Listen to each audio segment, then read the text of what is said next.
Sara. I'm 87, and this is Aidan, and he's 17.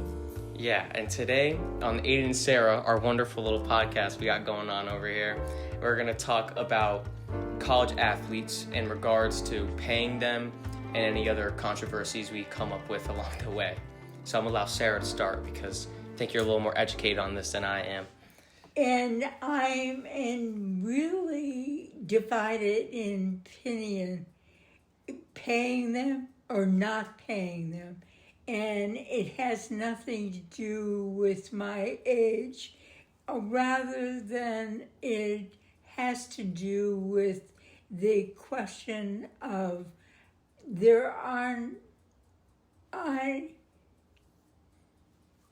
let's say they're on scholarship, and this adds payment towards the scholarship, or does it go towards living expenses or travel expenses, whatever, and I can't decide if there is a conflict of interest or there is double dipping. And double dipping is verboten in any line of business. And although I think the athletes should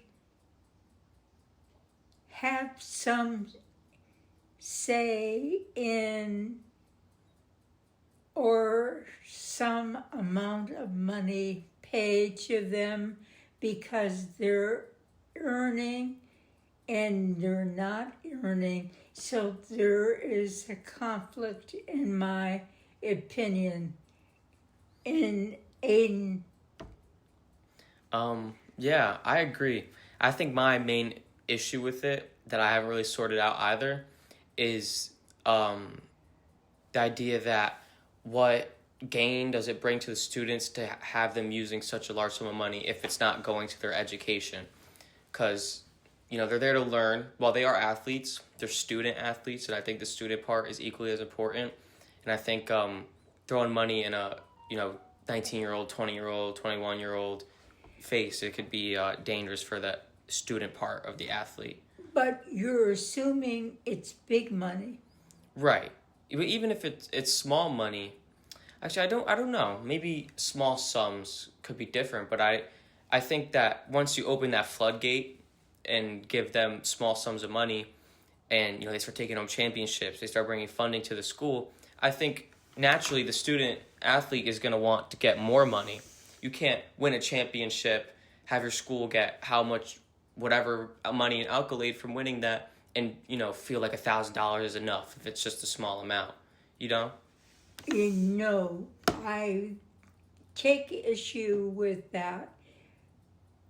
How they write the original contract is paramount in deciding what and where and who gets the payout.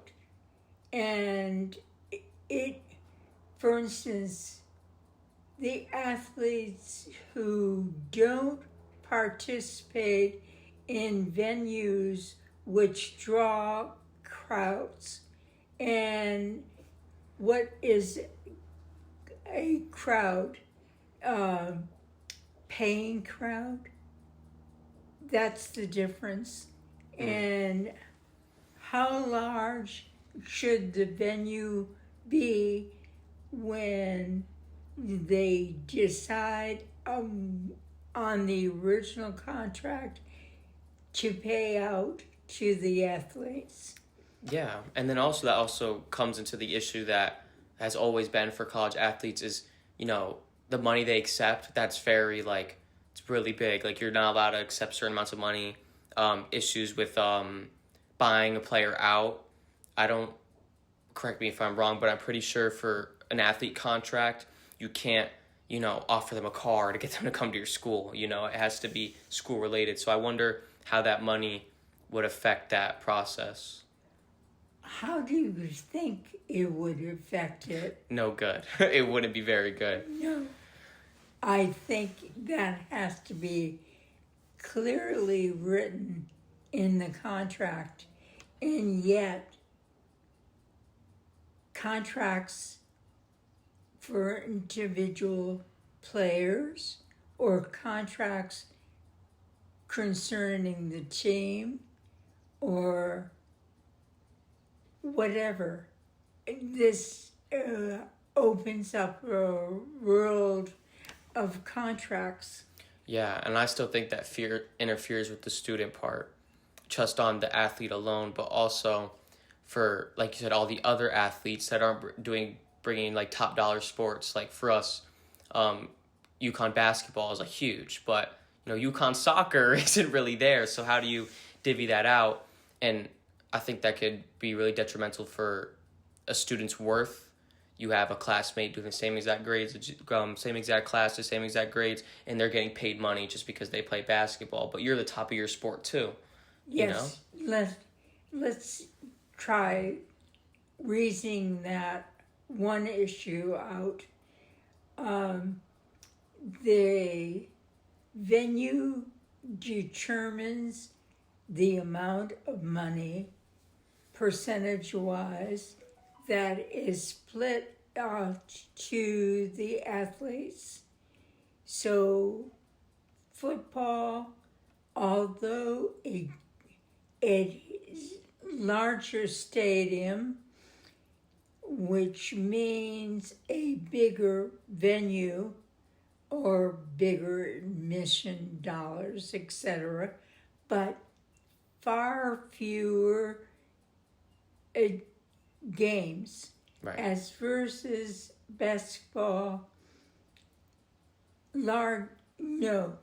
Small venue, yes, triple to double amount of games. yes, Yeah. So it doesn't equal out. Yeah, I don't know. And I think also bring into the question the value of the school to you, the things that they can put in your hand, in terms of you go to UConn basketball, you become a UConn basketball athlete. Well, yeah, they don't pay you, but they pay you in, the value of your education, but also the fact that you can be in those rooms with those important people to go to the NBA or to the WNBA.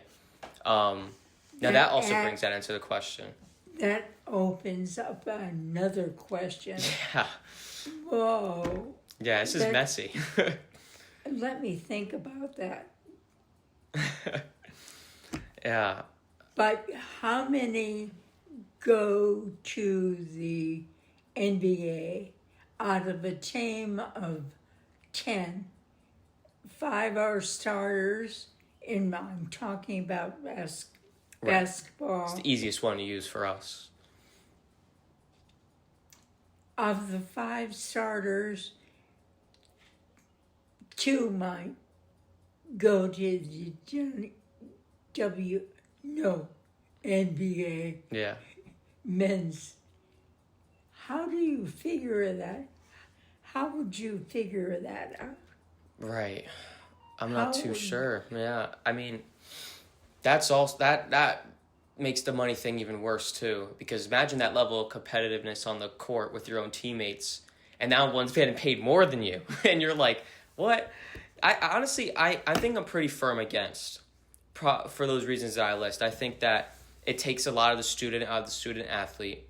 It's like if you give a kid that's going to school to do filmmaking, and he's in the room with another student, and that student goes to the film school, but the school is paying him to make his films, while the other student is going to the film school, but he's not getting paid to make his films. He's doing it for free.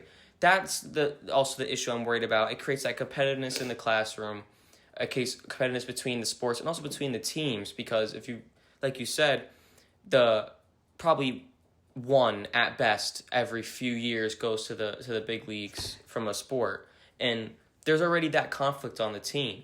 Let me interrupt you. Of course. And there is a conflict within the system college pitting against another college in the locker rooms, what they have to attract the athletes is the weight rooms, Right. the locker rooms, Campus per se, life. etc. And they compete. The colleges compete on that level already without the money question. So there is competition there. Yeah, and that can also dilute it as well. Because if a school can buy out the best players in the country, Yes. now we're talking about, okay, how does that school really deserve? Because I imagine when you win championships and you have a good team, you get a lot of sponsor funding.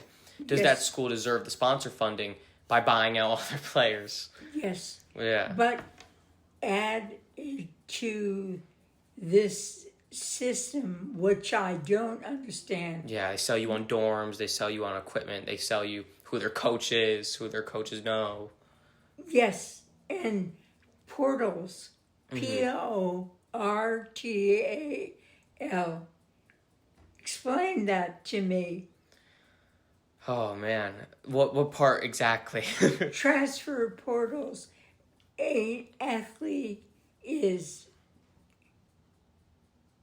at a school which doesn't meet the championship criteria for that year, and he can go into the transfer portal and be picked up by another school or choose another school that has success in championships. Yeah, but I think that still is based on merit though, because you still need to be accepted into the programs. So I think it's not as significant. What do you mean? Well, because you said the transfer portals.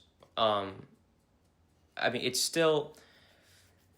I think that's. I don't have any issues with that or anything really about it because I think it's still university application, and I think it's still relatively fair because you can go into those transfer portals, but you still have to be accepted into the school. You can't just go in for the sports. You have to have a degree, have education.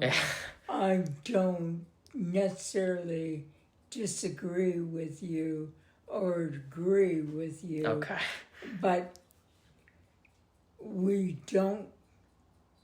Let's remember the alumni and the influence that they have on the sports program, and we don't want to get into that that's part. true. That's the messy side of university, Yes, nepotism yes. and all of that. But for athletes, usually,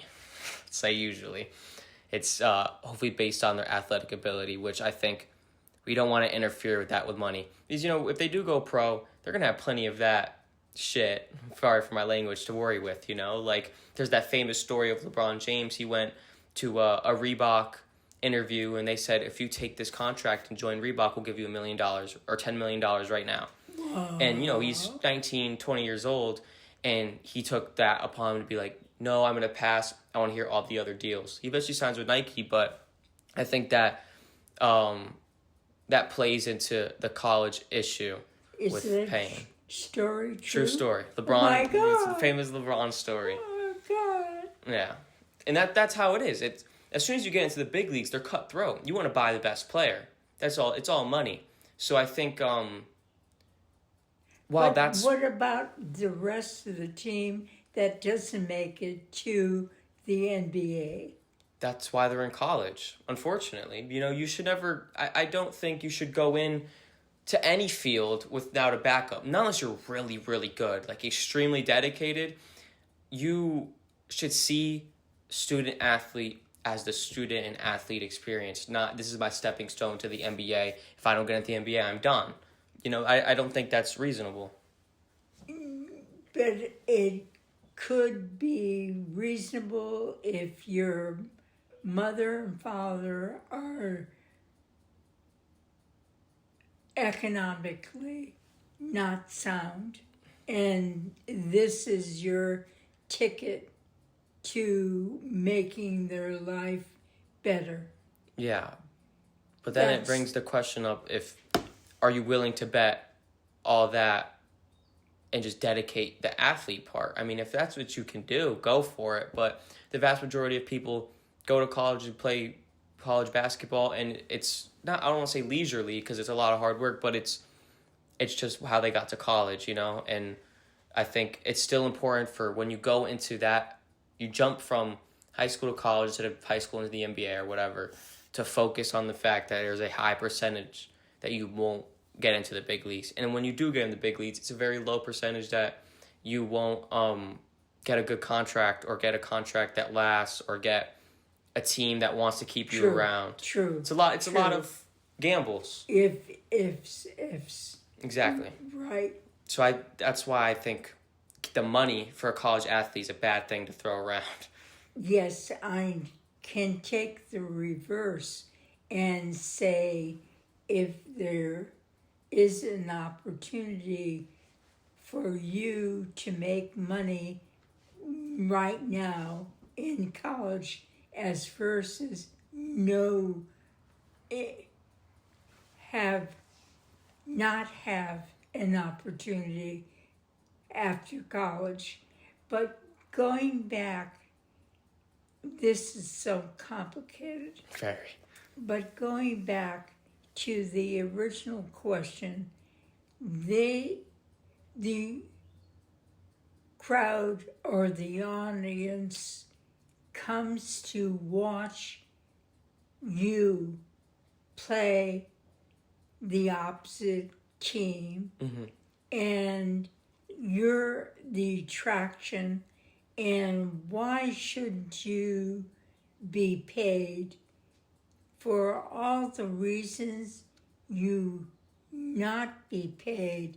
There are opposite reasons you should be paid, because the crowd is coming to watch you. Well, then my question to that argument is, why would you play basketball in high school? You don't get paid to play it in high school. If I think that just because someone goes to see you and not even taking into account what the school already gives you for being an athlete. I don't want to say everyone gets in on a full ride or half scholarship, but a good amount of athletes that go from high school to college are scouted into the program. So they're getting all sorts of offers. They're getting this, that, and the third, whatever. But also, it's really just the fact of maintaining the school for me. I don't think I have an issue with sponsorship opportunities for college athletes. Like if a college athlete wants to... You're in college? Yeah, I don't think I have an issue with that. I think as long as it's done the proper way, you get yourself a lawyer. What is the proper way? I just don't think the school should be able to pay their students in that way because of that competitive factor. The fact that now that opens up the floodgates to a team buying you in, persuading you to go to their school for money reasons. Because that's just the reality of that's what would happen. Say UConn gives you 20% of home game ticket sales or whatever, and your buddy's getting 5%, and now your buddy's looking at LSU and they're giving 60%, your buddy's going to go to LSU, That's the issue. I think in that respect, the college has no right to give one then more than the other, and it has to be equal. But I don't think that would ever occur. There's too many schools. Right. The NCAA will never pass that. They'll have too much issues. I don't have an issue with sponsorships, like I said. I think as long as they have adequate representation, they talk to the school about it, and they don't, sign their life away to something, that I don't see an issue with making money through that. If you want to sell your presence, that's fine. But actually, there exists a problem because the sponsor wants you preferably rather than me. True. That's also still creates the same issue.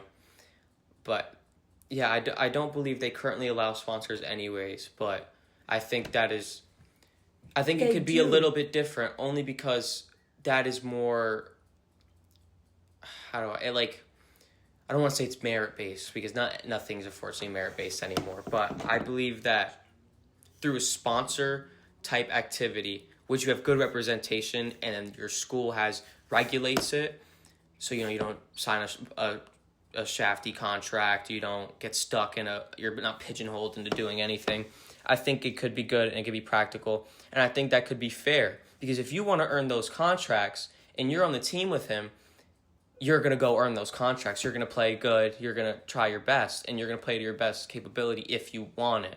Versus if the school is paying you, this is the school you both are attending and are operating in the classroom at the same level, you can't tell me it's fair that someone makes more money or the other, or the opportunity to buy a school to buy you out. That's the issue I think should be avoided. But sponsorships, as long as it's not What do you pigeonholing mean?